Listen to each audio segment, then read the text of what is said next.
I hereby announce two speculative ideas. One, the proletarian environment, and two, the proletarian substitute.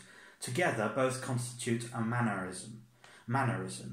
My by-extended definition could be to plant firmly one state or object in another. Mechanisms, in inverted commas, broadly put, should take slow authoritative time, but each political movement and tension essentially becomes a survivor. The proletarian asset is a time-based asset and a defence to plug in insecure gaps. The industrial environment, 50% of intelligence, becomes your intuition and refrain.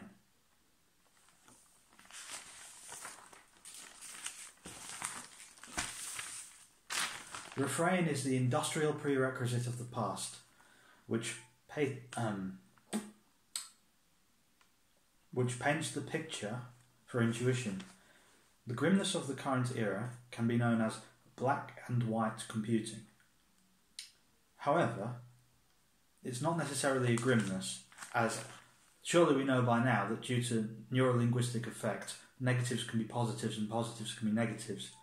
Therefore, it may be grim in the sense that it denotes a lack of multiculturalism in a metaphorical sense, or in a conceptual sense, when actually it's only grim because it denotes the current era and the fact it also brings in that element of positivity to the current era. Now, a buffer, is similar to a portal, or similar to portal as per the definition, indicating that corporations will figuratively reduce in size or scope in the future. Back onto heightened perception. Now, heightened perception I have written is the current, test and routine. Height is added to perception. Let us see it through. I would like to define corruption as two factors. One, unwillingness to learn, and two, inability to industrialise when required.